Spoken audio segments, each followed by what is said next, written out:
U.S. Air Force personnel in Utah staged the first-ever elephant walk exercise yesterday with the $100 million F-35A Joint Strike Fighter jet.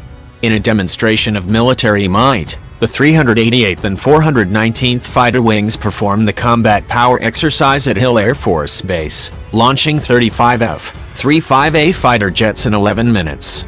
Elephant walk exercises are also known as short-notice combat readiness drills, and can be conducted using many different types of military aircraft, even helicopters.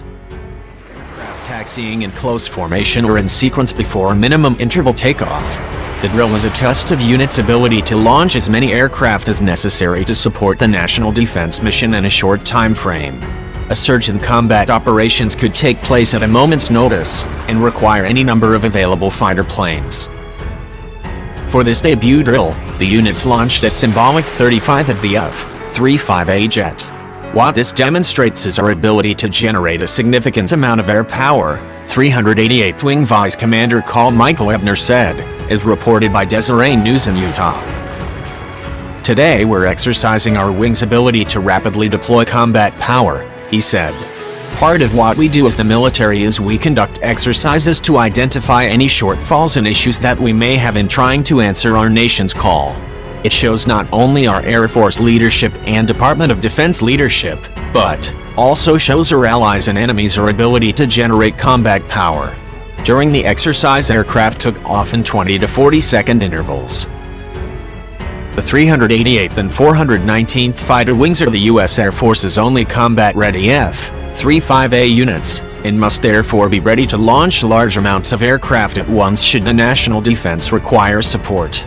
We are ready to fight tonight, and exercising with multiple squadrons of F-35s can demonstrate our ability to defeat potential adversaries wherever they may arise, Maj. Caleb Guthman, 34th Fighter Squadron Assistant Director of Operations and Exercise Project Officer, said in a statement.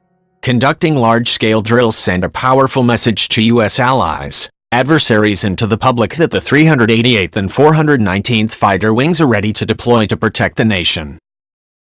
The F-35 family is made up of three variations of the single-seat jet: the F-35A Conventional Takeoff and Landing (CTOL) model, the F-35B Short Takeoff Vertical Landing (STOVL) model, and the F-35C Carrier (CV) model. With similar performance characteristics, the three models are distinguished most of all by their unique requirements for takeoff and landing. The F-35 planes have, however, suffered a number of high-profile crashes. In 2017, Navy pilots using the F-35C, a model of the jet designed for operations on a carrier, complained it would move up and down on its nose gear when being launched from a catapult. In August, the nose gear collapsed on an F-35A Lightning jet worth around $94.3 million after a mid-air emergency forced it to land at a Florida base. Then, last month, the Pentagon grounded the F-35B fighter jet in order to inspect the fleet in the wake of a crash in South Carolina. One of the $100 million fighter jets was completely destroyed when it crashed during a training exercise in South Carolina on September 28. Launched in the early 1990s, the F-35 program is considered the most expensive weapons system in US history, with an estimated cost of some $400 billion and a goal to produce 2,500 aircraft in the coming years.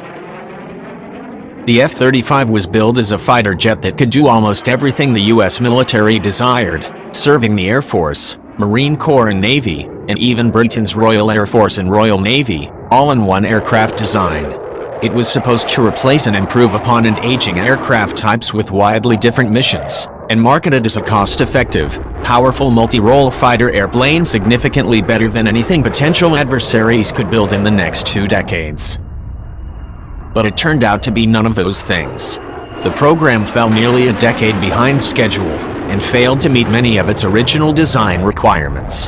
The unit cost per airplane, above $100 million, is roughly twice what was promised early on. Even after President Trump lambasted the cost of the program in February 2017, the price per plane dropped just $7 million, less than 7%.